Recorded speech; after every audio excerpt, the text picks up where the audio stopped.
Final account चालू केलेला आहे. फायनल अकाउंट म्हणजे काय, फायनल अकाउंट कशासाठी काढला जातो आणि फायनल अकाउंट केव्हा काढला जातो हे तुम्हाला परत एकदा मी या ठिकाणी सांगतो. मित्रांनो, आपला व्यवसाय आहे. मग आपला व्यवसाय असल्यामुळे आपण व्यवसायातील प्रत्येक व्यवहाराची नोंद आपल्या पुस्तकामध्ये ठेवतो. का ठेवतो प्रत्येक व्यवहाराची नोंद?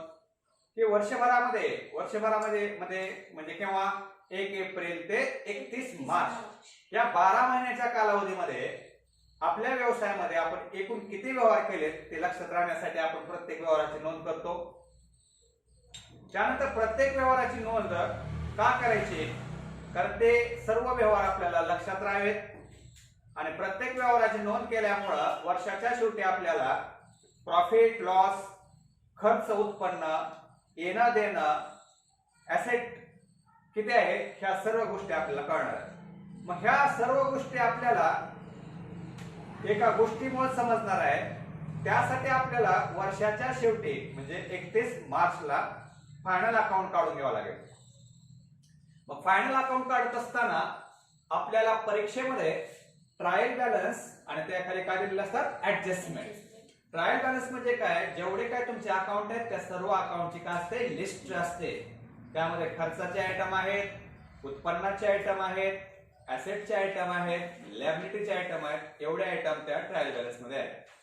आणि ऍडजस्टमेंट म्हणजे काय की वर्षाच्या शेवटच्या दिवसाची आपली स्थिती काय आहे, म्हणजे वर्षाच्या शेवटी किती वस्तू शिल्लक राहिल्यात त्याला आपण क्लोजिंग स्टॉक म्हणतो. वर्षाच्या शेवटी आपल्याला किती देणं आहे त्याला आपण आउटस्टँडिंग म्हणतो. वर्षाच्या शेवटी आपण कुठल्या पार्टीला किती ऍडव्हान्स दिलाय, किती रक्कम आगाऊ दिली आहे त्याला आपण ऍडव्हान्स किंवा प्रीपेड म्हणतो. आणि वर्षाच्या शेवटी आपल्या ऍसेटची व्हॅल्यू किती राहिलेली आहे, व्हॅल्यू किती राहिलेली आहे म्हणजे काय, आपल्या ऍसेट मध्ये काय झालेले असते, घट झालेले असते, तर ह्याला आपण ऍडजस्टमेंट म्हणतो. मग आपल्याला प्रॉफिट लॉस, खर्च उत्पन्न, येणं देणं, ऍसेट किती आहे ह्या सर्व गोष्टी जाणून घेण्यासाठी वर्षाच्या शेवटी आपल्याला किती अकाउंट काढायचे? 3. पहिलं कुठला? Trading account. 2 number profit and loss account आणि 3 नंबर बॅलन्स शीट. आता ह्याच्यातले पहिले 2 अकाउंट जे आहेत ते अकाउंट आहेत आणि एक जे आहे बॅलन्स शीट ती काय स्टेटमेंट आहे. मग अकाउंट म्हटल्यानंतर मित्रांनो अकाउंटला 2 बाजू आहेत. काल पण तुम्हाला सांगितलं होतं 2 बाजू कुठले, डेबिट आणि क्रेडिट. आता हे पहिले 2 अकाउंट हे नॉमिनल अकाउंट आहे. नॉमिनल अकाउंटचा अर्थ काय असतो, debit all expenses and losses. म्हणजे डेबिटला सर्व खर्च आणि काय घ्यायचं नुकसान, आणि credit all income and gains. क्रेडिटला काय घ्यायचं उत्पन्न आणि नफा. ओके. मग ह्या पहिल्या 2 अकाउंट मध्ये डेबिट साइडला खर्च आहे. मग खर्चाचे देखील 2 प्रकार पडतात लक्षात ठेवा. एक फॅक्टरीचे वस्तू तयार करण्याचे खर्च आणि दुसरे ऑफिशियल खर्च, सर्वसाधारण खर्च, जनरल लॉस. मग फॅक्टरीचे वस्तू तयार करण्याचे खर्च आणि डायरेक्ट खर्च कुठे घ्यायचे, ट्रेडिंग अकाउंटच्या डेबिटला. ट्रेडिंगच्या डेबिटला काय घ्यायचं, फॅक्टरीचे वस्तू तयार करण्याचे डायरेक्ट खर्च कुठे घ्यायचे, ट्रेडिंगच्या डेबिटला. आणि ट्रेडिंगच्या क्रेडिटला शक्यतो एकच आयटम असतो, तयार केलेल्या वस्तू आपण काय केल्या सेल.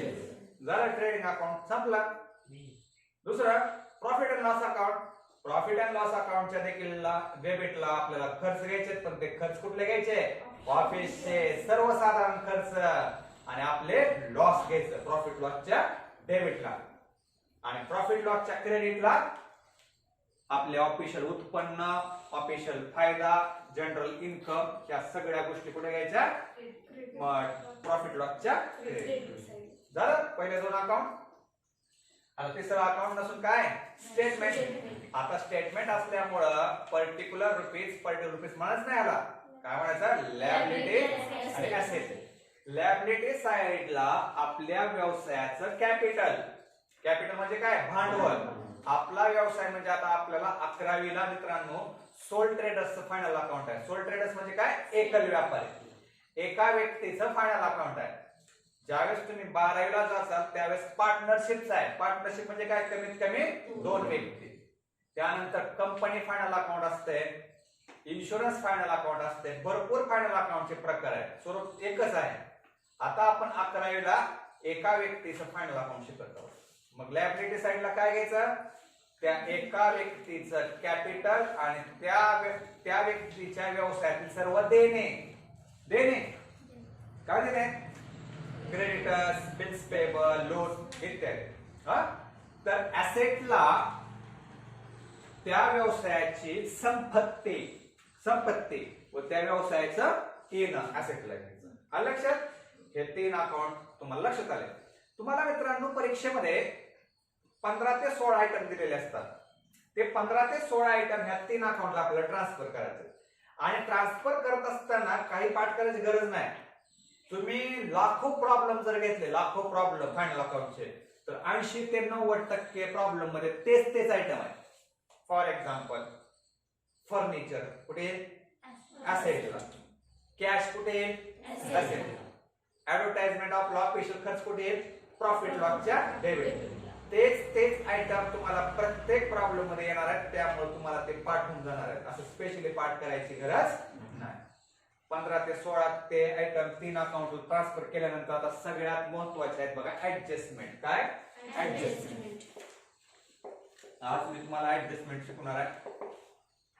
आता तुम्हाला ऍडजस्टमेंट म्हणजे काय हे पहिल्यांदा सांगतो. ऍडजस्टमेंट म्हणजे काय, वर्षाच्या शेवटच्या दिवसाची आपल्या व्यवसायाची स्थिती.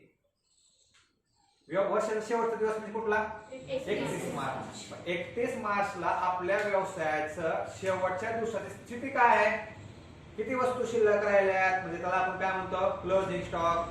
कुणाला किती देणं आहे, कुणाला किती देणं आहे, ऍसेट मध्ये किती घट झालेली आहे, कुठल्या व्यक्तीकडून रक्कम आली आहे का, किती रक्कम बुडाली आहे, किती रक्कम बुडणार आहे, याच्या ज्या काय तरतुदी असतात त्या कुठं असतात, ऍडजस्टमेंट.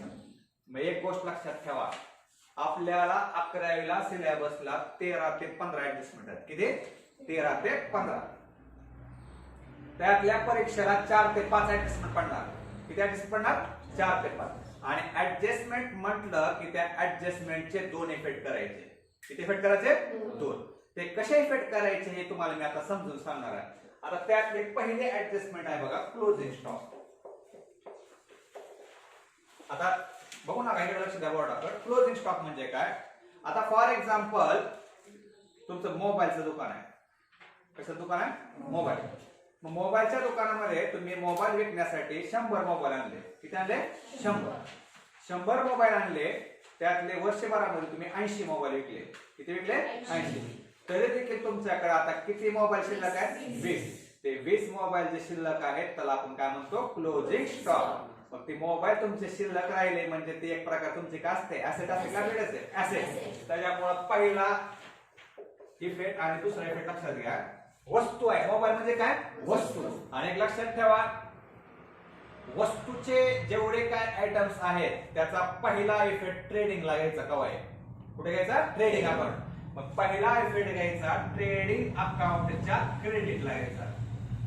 बघा क्लोजिंग स्टॉकचा पहिला इफेक्ट काय घ्यायचा? ट्रेडिंग अकाउंटच्या क्रेडिटला. वस्तू असल्यामुळे ट्रेडिंग अकाउंटच्या क्रेडिटला.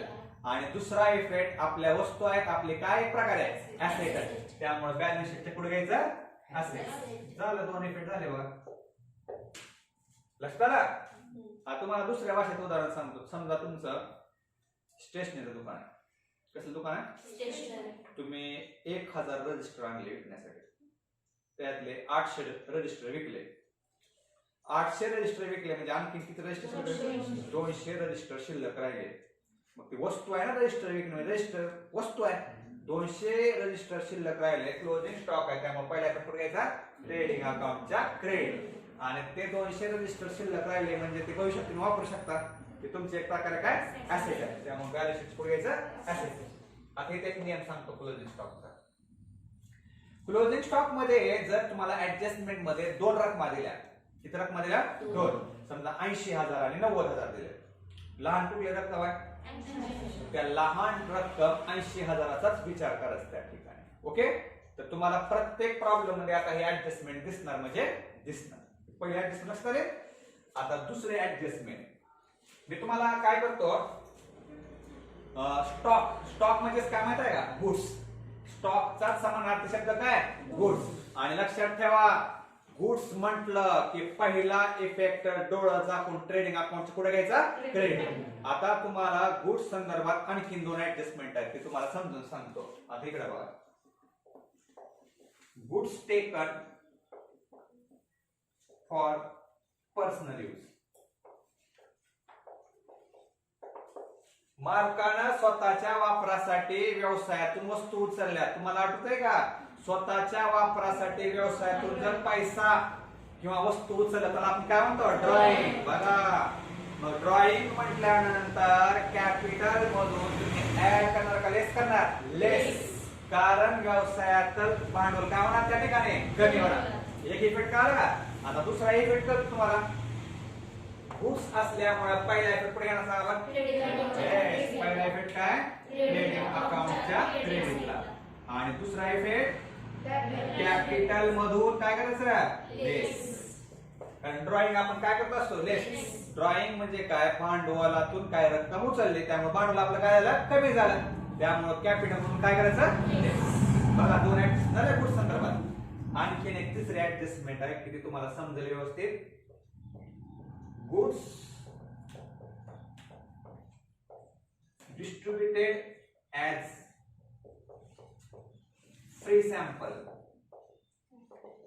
आठवा तुम्हाला सगळं झालंय जनरल एंट्री मध्ये. आता इकडे बघा आपण तयार केलेल्या वस्तू सर्वसामान्य जनतेला फ्री मध्ये वाटल्या. फ्री मध्ये वाटल्या म्हणजे आपण त्यातून आपल्या व्यवसायाचं काय करतो ऍडव्हर्टाइजमेंट करतो. काय करतो आणि ऍडव्हर्टाइजमेंट करतो म्हणजे ऍडव्हर्टाइजमेंट आपल्या व्यवसायाचा काय खर्च आहे. ही गोष्ट लक्षात आली. मग पहिला इफेक्ट कसा करायचा सांगतो. गुड्स असल्यामुळे पहिला इफेक्ट सांगा बरं. लक्षात ठेवायचं गुड्स म्हटले की ट्रेडिंग अकाउंटच्या क्रेडिट. आता दुसराच इफेक्ट तुम्हाला लक्षात ठेवायचा. आता तुम्ही वस्तू फुकट वाटल्यामुळे तुमच्या व्यवसायाची ऍडव्हर्टाइजमेंट तुम्ही केली. ऍडव्हर्टाइजमेंट तुमच्या व्यवसायाचा काय खर्च आहे आणि ऍडव्हर्टाइजमेंट हा तुमचा ऑफिशियल खर्च आहे. त्यामुळे पुढे येणार आपण प्रॉफिट लॉसच्या डेबिट. बघा किती सोपं आहे का नाही. बघा आपण सुरुवातीला गुड्स रिलेटेड ऍडजस्टमेंट गेलो. ओके या 3 झाल्या. आणखीन एक चौथी ऍडजस्टमेंट आहे goods related. Goods stolen oblique fire loss. म्हणजे काय तुमच्या वस्तू चोरीला गेल्या किंवा जळून खाक झाल्या. पहिला इफेक्ट कुठे येणार सांगा होतं ट्रेडिंग अकाउंटच्या क्रेडिट.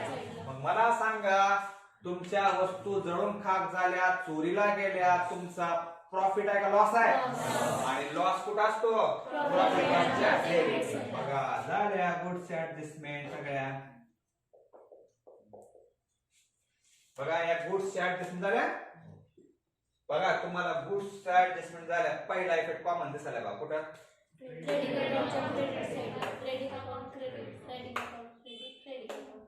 दुसराच इफेक्ट तुम्हाला लक्षात ठेवायचा. आता क्लोजिंग स्टॉक वस्तू शिल्लक राहिल्या आपले एक प्रकारे काय असेट आहे. पर्सनल यूज म्हणजे एक प्रकारे आपलं कॅपिटल कमी झालं कॅपिटल म्हणून काय करायचं ड्रॉइंग. त्यानंतर वस्तू फुकट वाटल्या ऍडव्हर्टाइजमेंट केले. ऍडव्हर्टाइजमेंट आपला खर्च आहे प्रॉफिट लॉसच्या डेबिटला. आणि वस्तू चोरीला गेल्या किंवा जळून खाक झाल्या आपला लॉस झाला प्रॉफिट लॉसच्या डेबिटला. लक्षात ह्या झाल्या आपल्या गुड्सच्या ऍडजस्टमेंट. किती झाल्या 4. आपल्याला टोटल ऍडजस्टमेंट किती आहेत 15. त्यातल्या 4 झाल्या. आता राहिल्या किती आणखी 10 ते 11. ते आपण असंच लक्षात ठेवायचं पाठ करायचं नाही. एकदा का चांगले तुम्हाला कन्सेप्ट लक्षात आली की त्या कन्सेप्टच्या आधारावर तुम्ही ऍडजस्टमेंटचे 2 इफेक्ट करू शकता. ओके आता बघा आणखी इंटरेस्टिंग ऍडजस्टमेंट आहे.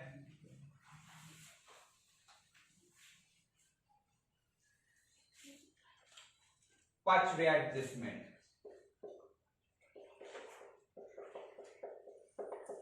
Outstanding expenses. आउटस्टँडिंग एक्सपेन्सेसचा अर्थ लक्षात घ्या. एक्सपेन्सेस मला पहिल्यांदा सांगा कुठं असू शकतात ट्रेडिंग अकाउंटच्या डेबिटला किंवा प्रॉफिट लॉसच्या डेबिटला.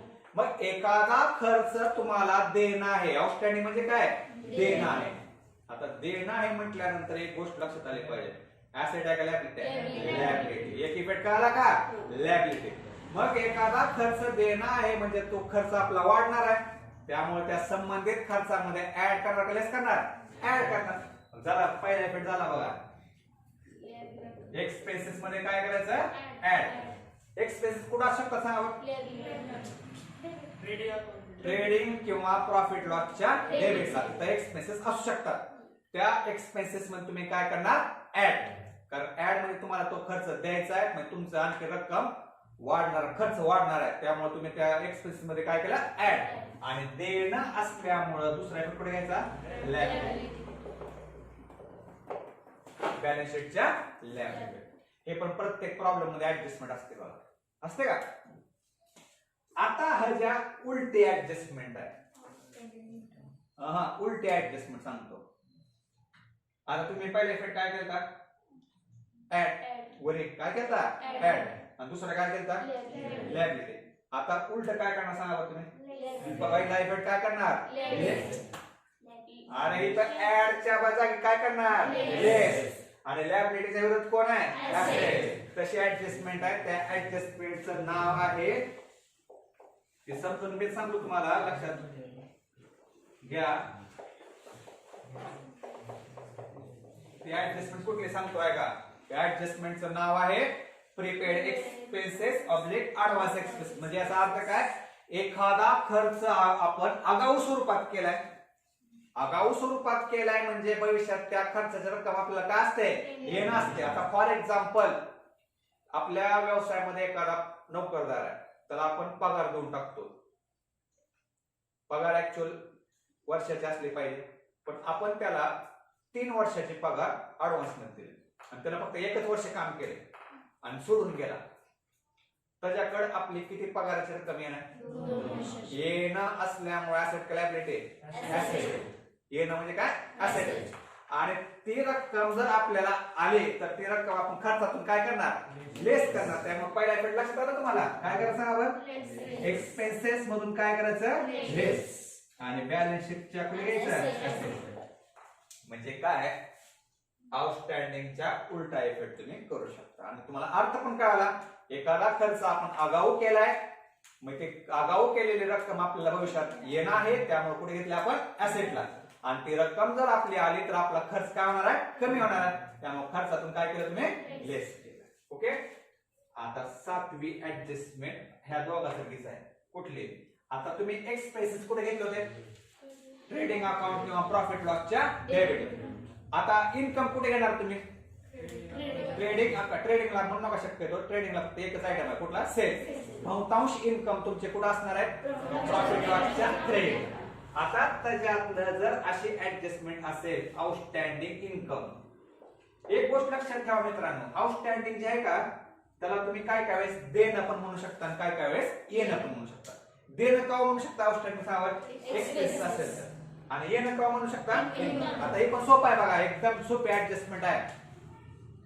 तुम्हाला उत्पन्न येणं आहे. येणं आहे म्हणजे ऍसेट लॅबिलिटी ऍसेट. आणि ती रक्कम तुम्हाला भविष्यात येणार आहे, त्यामुळे तुमचं उत्पन्न काय होणार आहे? वाढणार आहे.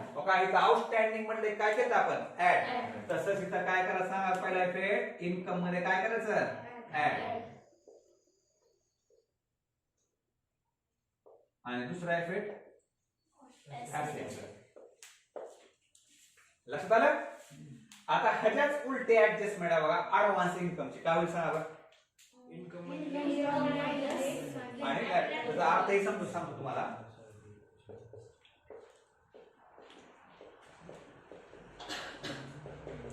मी तुम्हाला काल उदाहरण दिलं बघा. तुम्ही आता 11वीला आहात. कितीला आहे? तुम्ही 11वीला असतानाच बीकॉम ची देखील मला फीस दिली, म्हणजे मला बीकॉम ची फीस तुमची मिळाली, बरोबर आहे का? पण तुम्हाला बीकॉम ला पुण्याला ऍडमिशन घ्यायचंय. कुठे घ्यायचंय? पुण्याला. मग तुम्ही मला काय म्हणणार? सर मी तुमच्याकडे बीकॉम फर्स्ट इयरची फीस भरली होती, मी तर तुमच्याकडे बीकॉम ला ट्युशन करणार नाही, मला माझी फीस वापस द्या. मग मला माझी फीस वापस द्या म्हणजे व्यवसायाला ती फीस द्यावी लागणार आहे, त्यामुळे व्यवसायाचं काय? देणं आहे. आणि व्यवसायाचं देणं असल्यामुळं ते इन्कम मधून काय रक्कम व्यवसायाला द्यायची आहे, त्यामुळे इन्कम मधून काय करणार तुम्ही लेस करणार. पहिला इफेक्ट काय करणार इन्कम मधून काय करायचं लेस आणि बॅलन्स शीटच्या पुढे यायचं. बघा मित्रांनो तुम्हाला एक गोष्ट सांगतो इकडे, तुम्ही बाहेर कुठेही गेलात तर तुम्हाला तिथले प्राध्यापक लोक सांगतात तुम्हाला ह्या सगळ्या ऍडजस्टमेंट पाठच करायचे, तोंडपाठ करायचे असं तुम्हाला म्हणणार. पण आपण तोंडपाठ केली का सांगा, ही आपल्या अकाउंटिंग रूल्स नुसार आपण लक्षात ठेवले. लक्षात पाठ करायची गरज नाही. एकदा तुम्हाला बेस लक्षात आला की तुम्हाला सगळ्याच गोष्टी येणार आहेत. बघा आता किती झाले ऍडजस्टमेंट, 13 ते 14 ऍडजस्टमेंट आहेत. आणखी किती राहिले, किती राहिले ऍडजस्टमेंट 5 राहिले. ते पण एकदम सोपे आहे. आता मित्रांनो 3 ऍडजस्टमेंट असे येणार आहेत की त्या एकमेकाच्या रिलेटेड आहेत. पण तत्पूर्वी एक सोपी ऍडजस्टमेंट तुम्हाला घ्यायची आहे की ती प्रत्येक प्रॉब्लेम मध्ये असणार. ती किती सांगतो आता मला सांगा. तुमचं फर्निचर, ऍसेट, मोटार कार, तुमची काय ऍसेट.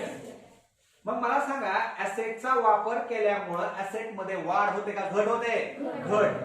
आणि जर ऍसेट मध्ये वाढ किंवा घट झाली किंवा झीज झाली, ऍसेट मध्ये घट झाली झीज झाली तर त्याला आपण काय म्हणतो डेप्रिशिएशन म्हणतो. आता कुठल्या ऍडजस्टमेंट आपली डेप्रिशिएशन. डेप्रिशिएशन म्हणजे काय ऍसेट मध्ये वापर केल्यामुळे झालेली घट. आता ह्याचे इफेक्ट पण तुम्हाला कळणार बघा. ऍसेट मध्ये घट झाली म्हणजे तुमच्या ऍसेट वाढल्या का कमी झाल्या, कमी झाल्या ना. मग त्या ऍसेट मधून पहिला इफेक्ट तुम्ही काय करणार लेस करणार. ऍसेट वापरून आपण कमी झाले ना, त्यामुळे ऍसेट मधून काय करणार तुम्ही लेस. मला सांगा मित्रांनो तुमचे ऍसेट कमी झाली, तुमची प्रॉपर्टी कमी झाली, तुमचा प्रॉफिट झाला का लॉस झाला, लॉस. आणि लॉस कुठं असतो प्रॉफिट लॉसच्या डेबिट. बघा दुसरा इफेक्ट काय घेतला प्रॉफिट लॉस अकाउंट डेबिट. कळलं का लेस केला आपण ऍसेट मधून सांगा बरं. ऍसेटची किंमत कमी झाली, ऍसेट वापरून कमी झाले, त्यामुळे ऍसेट मधून काय केलं आपण लेस. आणि ऍसेट आपली कमी झाली, प्रॉपर्टी आपली कमी झाली, त्यामुळे आपला तो लॉस झाला, त्यामुळे कुठे घेणार प्रॉफिट लॉसच्या डेबिट. आता इथं जर समजा मी तुम्हाला ऍडिशनल ऍडजस्टमेंट शिकवतो, समजा 11ला पडली नाही तरी पण तुम्हाला माहित असलं पाहिजे. डेप्रिशिएशनच्या उलट ऍप्रिशिएशन आहे बघा. हो का. डेप्रिशिएशन म्हणजे काय घट होणे, तर ऍप्रिशिएशन म्हणजे काय होणे वाढ होणे. आता वाढ ऍसेटची वाढ कशी होते सांगतो. तुम्ही एखादी जमीन घेतली, काय घेतले जमीन किंवा प्लॉट घेतला. मग प्लॉट आज तुम्ही 2022 चालू आहे 10 लाखाला घेतला. कितीला घेतला 10. तुम्हाला तर माहित आहे जमिनीचे भाव भविष्यात वाढणार आहेत. तो 10 लाखाचा प्लॉट 50 लाखाला झाला. किती झाला कितीनं तुमचे ऍसेट वाढले, ऍसेट वाढले. मग ऍड करणार लेस करणार. मग तुमचे ऍसेट वाढले, तुमचा प्रॉफिट झाला का लॉस झाला. आणि प्रॉफिट कुठं असतो प्रॉफिट अँड लॉस अकाउंटच्या क्रेडिट. बघा पहिला इफेक्ट काय करायचं सांगा बरं. ऍसेट मध्ये ऍड काय ऍड करायचं किंमत वाढली, वाढ झाली. ऍप्रिशिएशन म्हणजे काय वाढ. आणि ऍसेट वाढली म्हणजे आपला फायदा झाला, प्रॉफिट लॉस कुठे घ्यायचं 11वीला जर नसेल सिलेबसला आपण तुम्हाला मी ऍडिशनल शिकवलेलं आहे. ओके. डेप्रिशिएटच्या उलट काय ऍप्रिशिएट. डेप्रिशिएट म्हणजे ऍसेट मध्ये झालेली घट आणि ऍप्रिशिएट म्हणजे ऍसेट मध्ये झालेले वाढ. ओके. आता 11 नंबर 12 नंबर आणि 13 नंबर हे ऍडजस्टमेंट जे आहेत 3 ते एकाच आयटमवर आहेत आणि एका आयटमवरच त्या वजा करायच्या आणि त्याचा दुसरा इफेक्ट तुम्हाला प्रॉफिट लॉसच्या पुढे घ्यायचा आहे, डेबिटला घ्यायचा. कसा घ्यायचा सांगतो बघा. मला सांगा मित्रांनो तुमच्या व्यवसायाला काय रक्कम येणं असते, म्हणजे तुम्ही उधारीवर वस्तू विकल्या तुम्हाला रक्कम येणं असते. मग त्या येण्याला तुम्ही डेटास म्हणता का क्रेडिटस म्हणता.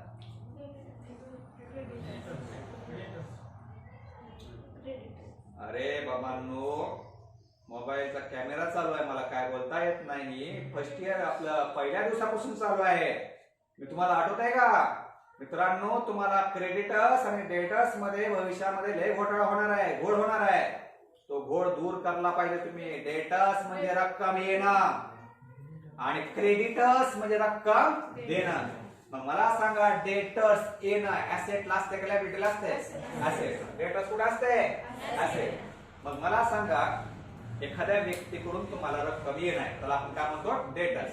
पण त्याच्यातली काही रक्कम बुडाली, त्याच्यातली काय रक्कम बुडाली, त्या रकमेला आपण काय म्हणतो? Bad debt. काय म्हणतो? बघा आता हे bad date.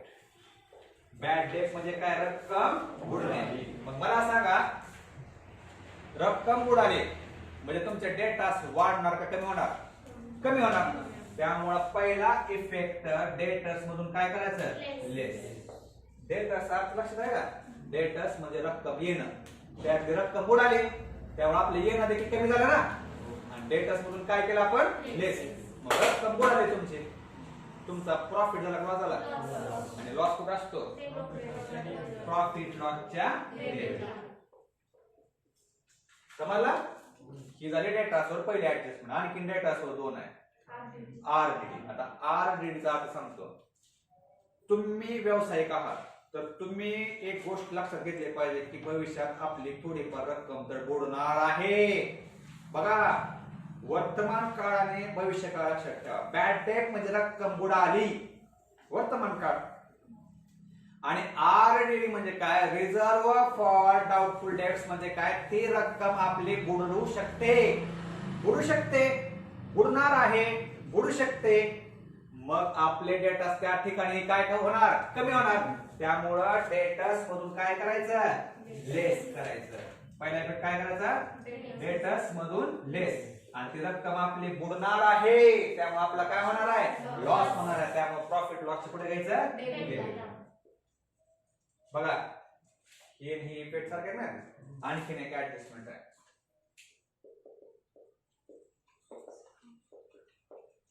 Discount on debtors.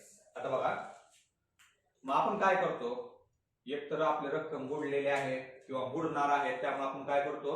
रक्कम बुडाच्या अगोदरच त्या पुढल्या व्यक्तीला काय करतो? डिस्काउंट देतो. का डिस्काउंट देतो? डिस्काउंट देऊन त्याला बाबा वसूल करून घेऊन आपली रक्कम. आता समजा डेटर्स आहेत 50,000, त्याला आपण म्हणलो बाबा तुला आम्ही 1,000 रुपये डिस्काउंट देतो. मग तू आम्हाला किती दे? 49,000 दे. मग हिथही डेटर्स मधून तुम्ही काय करणार? लेस करणार. मग हिथही तुम्ही पुढल्या व्यक्तीला डिस्काउंट दिला म्हणजे एक प्रकार तुमचा काय झाला? लॉस झाला. त्यामुळे ह्याचा देखील दुसरा इफेक्ट कुठे घेणार? प्रॉफिट लॉसच्या डेबिटला. त्यामुळे काय तर पहिला इफेक्ट काय करायचं? डेटर्स मधून लेस आणि प्रॉफिट लॉसच्या डेबिट. बघा, बॅड डेट, आरडीडी आणि डिस्काउंट. बॅड डेट म्हणजे प्रत्यक्षात रक्कम बुडाली, डेटर्स काय झाले? लेस, कमी झाले, आपला लॉस झाल्यामुळे प्रॉफिट लॉसच्या डेबिट. आरडीडी म्हणजे काय? भविष्यात रक्कम बुडू शकते. यानं देखील डेटर्स काय झाले? लेस झाले. आणि हा देखील आपला लॉस असल्यामुळे प्रॉफिट लॉसच्या डेबिटला. आणि रक्कम बुडाच्या अगोदरच आपण पुढल्या व्यक्तीला डिस्काउंट देतो. ठीक आहे, चल 3,500 रुपये तुला फीस आहे ना, तू चल 3,000 रुपये दे. मी तुला काय दिला? डिस्काउंट दिला. मग 3,500चं मला 3,000च मिळणार आहे. म्हणजे तुझं 500 कमी होणार होत ना. 500 रुपये काय करायचं? लेस. आणि 500 रुपये डिस्काउंट दिला म्हणजे माझा काय झाला? लॉस झाला. त्यामुळे प्रॉफिट लॉस कुठे घ्यायचा? डेबिट. लक्षात झाल्या? किती ऍडजस्टमेंट झाल्या? 13.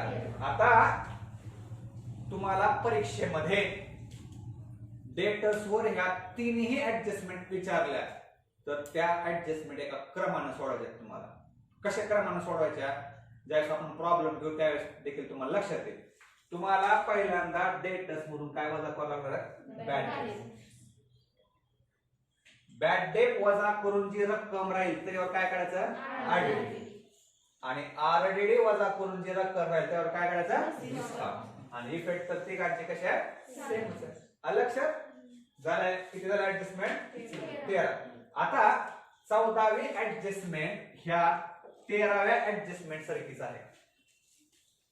मला सांगा आता डेटर्स कुठे घेतले तुम्ही? ऍसेट की लायबिलिटी ऍसेट. तर क्रेडिटर्स कुठे घेणार? क्रेडिटर्स म्हणजे काय? आपल्याला देणं. मग आपल्याला देणं आहे, मग पुढला व्यक्ती काय म्हणतो, पुढला सप्लायर काय म्हणतो, किंवा आपण त्याला काय म्हणतो की आम्हाला तेवढी रक्कम देणं होत नाही, आम्हाला थोडाफार डिस्काउंट द्या की. आता आपल्याला समजा 10,500 रुपये द्यायचे पुढल्या व्यक्तीला, किती द्यायचे? 10. मग आपण पुढल्या व्यक्तीला काय म्हटलो की आम्ही 10,500 काय देऊ शकत नव्हतो, आम्ही फक्त 10,000 देणार, तुम्ही आम्हाला 500 रुपये डिस्काउंट द्या की. मग 500 रुपये डिस्काउंट द्या म्हटलं की आपलं देणं कमी झालं ना 500चं. मग 500चं देणं कमी झालं म्हटल्यानंतर आपण पहिलं नाव टाकू आपण डिस्काउंट ऑन क्रेडिटर्स. मग देणं आपलं 500 कमी झालं म्हटल्यानंतर त्या क्रेडिटर्स मधून तुम्ही काय करणार? लेस करणार. क्रेडिटर्स मधून काय करणार? लेस. मग 500 रुपयाचा आपल्याला डिस्काउंट मिळाला.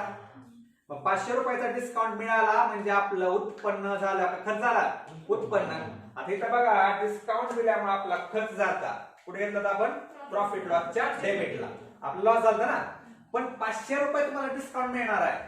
तुमचा फायदा आहे का तोटा आहे? फायदा. आणि फायदा कुठे घेतो आपण? प्रॉफिट लॉसच्या क्रेडिटला. बघा दुसरा इफेक्ट काय? प्रॉफिट लॉसच्या क्रेडिट. लक्षात आलं का?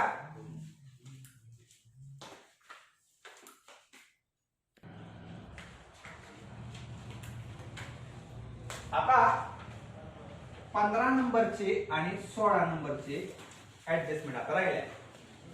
ते पण एकदम सोपे आहे. त्यातली आहे बघा इंटरेस्ट ऑन कॅपिटल आणि इंटरेस्ट ऑन ड्रॉइंग.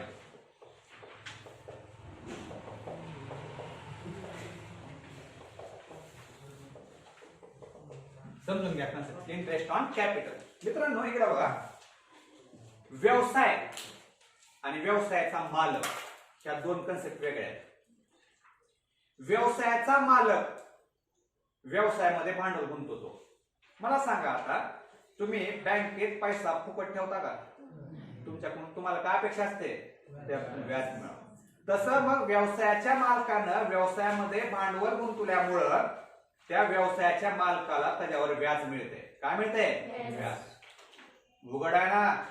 त्या व्यवसायाच्या मालकाला त्यानं गुंतवलेल्या कॅपिटलवर त्याला व्याज मिळालं. मग त्याचं कॅपिटल वाढलं का कमी झालं? वाढलं. कॅपिटल वाढलं की त्याच्या कॅपिटल मध्ये काय करायचं? ऍड करायचं. काय करायचं? ऍड. मग आता ही व्याज कोण दिले? व्यवसायाने दिले. ही व्याज कोण दिले? व्यवसाय. व्यवसायानं व्याज दिल्यामुळं व्यवसायाचा हा काय झाला? खर्च झाला. आणि खर्च झाल्यामुळं कुठे घ्यायचं? प्रॉफिट लॉसच्या डेबिट. बघा झाला इफेक्ट. व्यवसायाच्या मालकाला कॅपिटल गुंतवल्यामुळं व्याज मिळालं, त्यामुळे त्याचं कॅपिटल काय झालं? वाढलं. त्यामुळे त्याच्या कॅपिटल मध्ये काय करायचं? ऍड. आणि हे व्याज कोण भरलंय? व्यवसाय. व्यवसायाने व्याज भरल्यामुळं व्यवसायाचा हा काय झाला? लॉस झाला. त्यामुळं प्रॉफिट लॉस कुठे घ्यायचं? लॉस म्हणा किंवा खर्च म्हणा. ओके ठीक आहे. आणि लास्ट ऍडजस्टमेंट. आता जसं व्यवसायाच्या मालकानं व्यवसायात भांडवल गुंतवल्यामुळे व्यवसायाला व्याज देते, तसं समजा व्यवसायाच्या मालकानं स्वतःच्या वापरासाठी जर व्यवसायातून पैसा उचलला तर त्याला फुकट उचलता येत नाही. त्याला त्याच्यावर व्याज भरावं लागते. त्याला काय करावं लागते? व्याज. मग त्याला त्याचं व्याज भरावं लागते म्हटल्यानंतर त्याचं कॅपिटल कमी होणार का वाढणार? कमी होणार. त्यानं व्याज भरलं ना. व्याज कशातून भरणार? त्यानं त्याच्या भांडवलातून भरणार. त्यामुळे त्याचं भांडवल कमी झालं. आणि हे व्याज कुणाला मिळालं? व्यवसायाला मिळालं. त्यामुळे व्यवसायाचा काय झाला? हा फायदा झाला. व्यवसायाचा प्रॉफिट झाला. त्यामुळे प्रॉफिट लॉस कुठे घ्यायचं? क्रेडिट. बघा म्हणजे ह्या वरच्या ऍडजस्टमेंटचं काय उलट आहे. कॅपिटल मधून काय करायचं? लेस. आणि प्रॉफिट लॉसच्या कुठे घ्यायचं? परत एकदा समजून सांगतो. इकडे बघा व्यवसायात मालकानं भांडवल गुंतवलं, त्यामुळे व्यवसायाने त्याला काय दिलं? व्याज दिलं. व्यवसायाने त्याला व्याज दिल्यामुळे त्याचं भांडवल वाढलं. त्यामुळे त्या कॅपिटल मध्ये आपण काय केलं? ऍड केलं. आणि व्यवसायाने व्याज दिल्यामुळं हा एक प्रकारे व्यवसायाचा काय झाला? लॉस झाला. त्यामुळे प्रॉफिट लॉसच्या कुठे घेतलं? डेबिट. ही झाली पहिली कन्सेप्ट. पण समजा त्याच व्यवसायाच्या मालकानं व्यवसायातून स्वतःच्या वापरासाठी पैसे उचलले तर आपण काय म्हणतो? ड्रॉइंग. मग त्यानं स्वतःच्या वापरासाठी पैसे उचलल्यानंतर व्यवसाय त्याला व्याज माफ करणार नाही, त्याच्यावर व्याज आकारणार. तो फुकट पैसे तू आमचे वापरायचे नाहीत, कारण तू आम्हाला ज्यावेळेस कॅपिटल दिलं त्यावेळेस आमच्याकडून तू व्याज घेतलं होतं. मग तू आता आमच्या व्यवसायातून पैसे उचलायला लागला, आता आम्ही त्याच्यावर व्याज आकारणार, बरोबर का? मग ही व्याज आम्ही तुझ्या कॅपिटल म्हणून आकारणार, त्यामुळे तुझं कॅपिटल काय होणार? कमी होणार. आणि आपल्याला आपल्या व्यवसायाला हे व्याज मिळालं, आपल्या एक प्रकारे काय उत्पन्न आहे, प्रॉफिट आहे, त्यामुळे प्रॉफिट लॉस कुठे घ्यायचं? झालं, संपलं. बघा 15 ते 16 ऍडजस्टमेंट आहेत. 1-2 ऍडजस्टमेंट तुम्हाला मी अतिरिक्त शिकवलेले आहेत. ओके, मी ऍडजस्टमेंट घेण्यापूर्वी तुम्हाला गोष्ट काय सांगितली होते? ऍडजस्टमेंटचे किती इफेक्ट करायचे? 2. बघा प्रत्येक ऍडजस्टमेंटचे 2 इफेक्ट आहेत. 2 इफेक्ट झाल्याशिवाय दुसरे ऍडजस्टमेंट सोडवायचे नाही. लक्षात आलं? झालं. आता परीक्षेत तुम्हाला काय करायचं माहिती आहे का? 3 अकाउंट ओपन करायचे. कोणकोणते?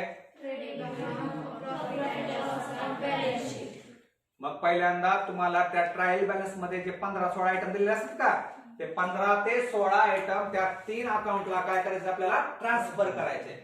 आणि ते 15 ते 16 आयटम ट्रान्सफर केल्यानंतर एक एक ऍडजस्टमेंट सोडवायचे. ऍडजस्टमेंटचे किती इफेक्ट करायचे? 2. आणि ऍडजस्टमेंट झाल्यानंतर एक एक अकाउंट क्लोज करायचं. पहिला अकाउंट कुठला आहे? Trading account. ट्रेडिंग अकाउंटला डेबिटला फरक आला त्याला म्हणायचं ग्रॉस प्रॉफिट. तो आलेला ग्रॉस प्रॉफिट खाली प्रॉफिट अँड लॉस अकाउंटच्या क्रेडिटला घ्यायचा. त्यानंतर profit and loss account close करा. तिथं डेबिटला फरक आला त्याला म्हणायचं नेट प्रॉफिट.